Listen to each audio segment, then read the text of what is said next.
मैं Satish Maurya skill India YouTube channel में आप सभी का स्वागत करता हूं। आज का हमारा टॉपिक है 3 पॉइंट स्टार्टर। जैसा कि आप बैकग्राउंड में सर्किट डायग्राम देख रहे हैं और इससे रिलेटेड हमने वीडियो भी बना दिया है 4 पॉइंट स्टार्टर। आप उसको भी देख लीजिएगा क्योंकि ये दोनों काफ़ी सिमिलर हैं, कुछ ही डिफरेंसेस होते हैं इन दोनों में। तो आइए आज हम आपको 3 पॉइंट स्टार्टर बताते हैं, ये काम कैसे करता है, इससे कौन कौन से मोटर चलाए जा सकते हैं। डीसी मोटर को चलाने के लिए हमारे पास डीसी सप्लाई होनी चाहिए। डीसी सप्लाई में दो चीज़ें होती हैं, एक पॉजिटिव और एक निगेटिव। सर्किट कंप्लीट होने के लिए ये दोनों अति आवश्यक हैं। यहाँ से देखिए ये सर्किट है, यहाँ से स्टार्ट हो रहा है, यहाँ से सप्लाई जब जाती है तो मेन स्विच को आती है। ये ICDP स्विच होता है जिसका फुल फॉर्म होता है iron clad double pole. Double pole का मतलब 2 पोल के स्विच को कंट्रोल करता है। यहाँ से इसके आगे ICDP के आगे फ्यूज लगा हुआ है। फ्यूज क्या करता है, सेफ्टी प्रोवाइड करता है सर्किट को, ताकि हेवी करंट जैसे ही फ्लो करता है, कोई खराबी आती है हमारे मोटर में तो इसके एलिमेंट जल जाते हैं और सर्किट ब्रेक हो जाता है। तो इससे ये हमें बेनिफिट मिलता है फ्यूज से। और आगे जैसे बढ़ते हैं तो ये नीचे वाला पार्ट स्टार्टर से मोटर को जोड़ने का मैकेनिज्म दिखा रहा है। यहाँ पे हम जानते हैं मेनली एक चीज़ और आपको जानना होगा, 3 पॉइंट स्टार्टर से शंट मोटर और कंपाउंड मोटर चलाते हैं। शंट मोटर यहाँ पे आप देख सकते हैं, ये शंट मोटर ही है। शंट मोटर और कंपाउंड मोटर को चलाते हैं इससे, और हमारे सर्किट डायग्राम में शंट मोटर जुड़ा हुआ है स्टार्टर के साथ, आप देख सकते हैं। यहाँ पे देखिए LFA स्टार्टर को पहचानने का तरीका होता है कि कौन सा 3 पॉइंट है और कौन सा 4 पॉइंट है। जो टर्मिनल होते हैं उसको हम काउंट करके बता सकते हैं कि ये, जैसे हमको कोई प्रैक्टिकली बोल दिया, कोई ला करके स्टार्टर दे दिया DC 3 पॉइंट और 4 पॉइंट और पूछेगा कि इसमें से कौन सा 3 पॉइंट है और कौन सा 4 पॉइंट है, तो उसके टर्मिनल को हम काउंट करके बता सकते हैं। यदि 3 टर्मिनल हैं इनपुट के लिए तो हम समझ जाएंगे कि वो 3 पॉइंट स्टार्टर है, और यदि 4 टर्मिनल होंगे इनपुट के लिए तो हम समझ जाएंगे कि वो 4 पॉइंट स्टार्टर है। 3 पॉइंट स्टार्टर में 3 टर्मिनल होते हैं, लाइन, फील्ड, आर्मेचर। और मोटर में क्या होता है, मोटर में फील्ड वाइंडिंग की जाती है डीसी मोटर में, और आर्मेचर वाइंडिंग की जाती है, ये तो आपको पता ही होगा। तो इसको कनेक्शन करने का यही तरीका है। ये तो मोटर के साथ कनेक्शन है स्टार्टर का। अब आइए हम देखते हैं स्टार्टर को। स्टार्टर ये ऊपर वाला पार्ट है। स्टार्टर में होता क्या है, जैसे हम सप्लाई देते हैं मेन स्विच से आते हुए आगे बढ़ता है कुछ इस तरह। ये ओवरलोड कॉइल है, सबसे पहले सप्लाई जाता है ओवरलोड कॉइल को, ओवरलोड कॉइल से होते हुए स्प्रिंग को जाता है, और स्प्रिंग से होते हुए हैंडल को जाता है।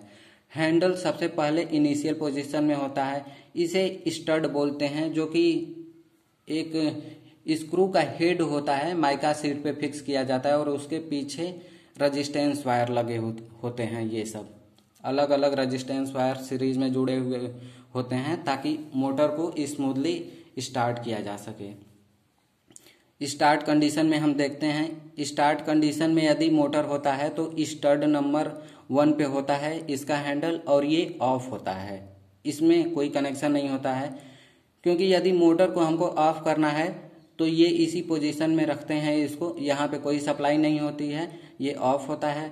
सेकेंड पे जैसे ही हम करते हैं ये जुड़ जाता है रेजिस्टेंस वायर के साथ। रेजिस्टेंस वायर के साथ जैसे ही जुड़ता है सप्लाई हैंडल में होती ही है। अब ये रेजिस्टेंस वायर से होते हुए हमारे आर्मेचर को भी सप्लाई मिलती है और फील्ड को भी सप्लाई मिलती है। आर्मेचर और फील्ड को जैसे ही सप्लाई मिलती है तो मोटर स्टार्ट हो जाता है। मोटर स्टार्ट होता है लेकिन स्लो स्टार्ट होता है, उसका हम रीजन आपको बता रहे हैं। जो आर्मेचर के साथ हैंडल यदि हमारा इस पोजीशन में आता है तो आर्मेचर के साथ ही ये सब रेजिस्टेंस सीरीज में जुड़े हुए हैं। आपको दिख रहा होगा ये सब रेजिस्टेंस जैसे ही जुड़े होते हैं तो रेजिस्टेंस क्या करता है, करंट का अपोज करता है।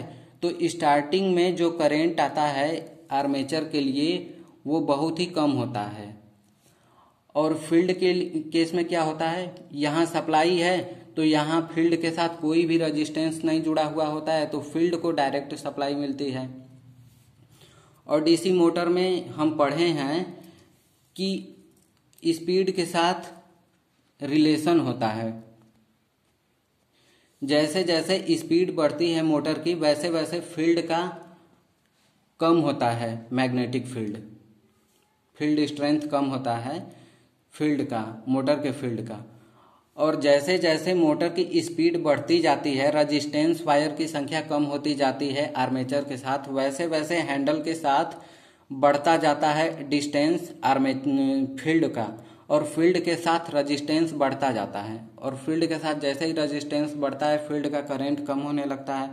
फील्ड का कम करंट होने की वजह से कम मैग्नेटिक फील्ड बनता है। जैसे ही कम मैग्नेटिक फील्ड बनता है फील्ड के अंदर, तो हम पढ़े ही हैं कि फ्लक्स के साथ इन्वर्सली होता है स्पीड, और स्पीड बढ़ने लगती है जैसे ही फ्लक्स कम होता है फील्ड वाइंडिंग में।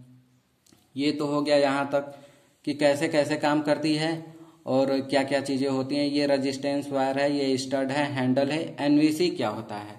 एनवीसी का मेन काम है हैंडल को होल्ड करके रखना। कोई भी स्टार्टर है, मैनुअल स्टार्टर, तो उसको हम स्टार्ट कंडीशन में तो ला देते हैं पहला चीज़, लेकिन हम उसको होल्ड करके रखने के लिए कोई एक ऐसा मैकेनिज्म बनाते हैं जिससे कि हम हैंडल को लास्ट पोजीशन पे ला करके यहाँ होल्ड करके छोड़ दें, ताकि ये इसको होल्ड किया रहे। बाकी यदि हम इसको पकड़े रहेंगे तब तक मोटर चलेगा, यदि एनवीसी नहीं होता तो आदमी कब तक इसको पकड़ करके रखा रहेगा? नहीं, ऐसा हो सकता है। तो इसीलिए इसको कॉइल यहाँ पे बना दिया जाता है, कॉइल के साथ इस सर्किट को अटैच किया जाता है ताकि ये इसमें मैग्नेटिक फील्ड बने और ये इस हैंडल को होल्ड करके रखे लास्ट पोजीशन पे। और ये जैसे ही ये सप्लाई आती है, ये सीरीज में लगा होता है एनवीसी कॉइल सीरीज में लगा होता है फील्ड वाइंडिंग के। और जैसे ही सप्लाई मिलता है फील्ड वाइंडिंग को, ये एनवीसी भी एनर्जाइज्ड हो जाता है। जैसे एनर्जाइज्ड होता है, इस हैंडल को जैसे जैसे हम स्लाइड करवाते हैं इधर स्टड पे, और लास्ट पोजीशन पे जैसे आता है, ये इस हैंडल को होल्ड कर लेता है। ये तो हो गया। अब इसमें देखिए ओवरलोड कॉइल भी लगा होता है। किसी भी मोटर को हम चलाते हैं तो उसमें कई प्रकार के प्रोटेक्शन हम देते हैं। मोटर है, मोटर एक मैकेनिकल एनर्जी प्रोवाइड करती है, और यदि वो मोटर चल रहा है तो उसमें कभी खराबी भी आ सकती है। यदि मोटर की बियरिंग फूट गई तो क्या होता है? मोटर जाम चलने लगता है, उसकी स्पीड कम होने लगती है, वो ज़्यादा करंट कैरी करने लगता है। तो इस केस में क्या होता है कि ओवरलोड ऑपरेट होता है। यहाँ पे एक रॉड लगा होता है, हिंज होता है। ये रॉड क्या होता है कि यहाँ पे एक आयरन कोर होता है, जो कि जैसे ही ये ज़्यादा करंट कैरी करता है, ये इस रॉड को अपनी तरफ अट्रैक्ट करता है, होल्ड कर लेता है।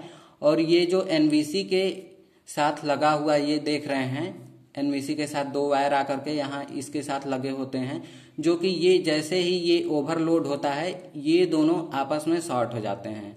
शॉर्ट होता है तो एनवीसी का जो वाइंडिंग है, जो कॉइल की वाइंडिंग है, वो शॉर्ट होता है। और शॉर्ट होता है तो करंट की डायरेक्शन चेंज होती है, और जब करंट की डायरेक्शन चेंज होती है तो उस केस में होता क्या है कि वो डीमैग्नेटाइज्ड हो जाता है इंस्टेंटली। डीमैग्नेटाइज्ड होता है तो मैग्नेट के ही वजह से हैंडल को होल्ड करके रखा है, और वो डीमैग्नेटाइज्ड जैसे ही होता है वो हैंडल को छोड़ देता है। जैसे ही रिलीज करता है ये ऑफ पोजीशन में आ जाता है, क्योंकि यहाँ स्प्रिंग लगा होता है, स्प्रिंग में टेंशन होता है, ये यहाँ पे होल्ड करके रखता है, क्योंकि जो स्प्रिंग का टेंशन होता है वो इस मैग्नेटिक फील्ड को ओवरलैप करता है। इस केस में तो हैंडल इस साइड आ जाता है, और जब एनवीसी एनर्जाइज्ड होता है तो ये जितना टेंशन इसमें होता है, जितना फोर्स ये क्रिएट करता है, उससे ज़्यादा मैग्नेटिक फील्ड होता है, तो इस वजह से इसको ये होल्ड करके रखता है। यहाँ पे आप समझ गए होंगे स्टार्टर के बारे में।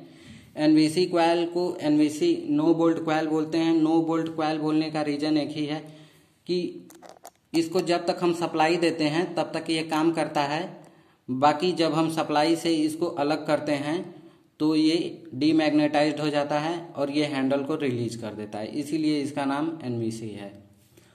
और एक बार और देख लीजिए आप, आपको ये समझना होगा इसमें कि आर्मेचर और फील्ड के साथ चीज़ें कैसे बदल रही हैं।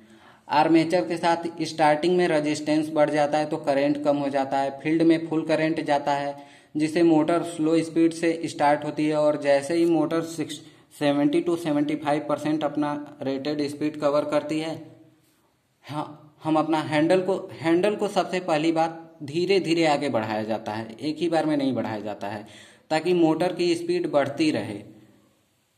तो धीरे धीरे हैंडल को आगे जब बढ़ाते हैं तो इधर आर्मेचर का रेजिस्टेंस कम होने लगता है तो आर्मेचर का करंट बढ़ने लगता है और फील्ड का करंट कम होने लगता है।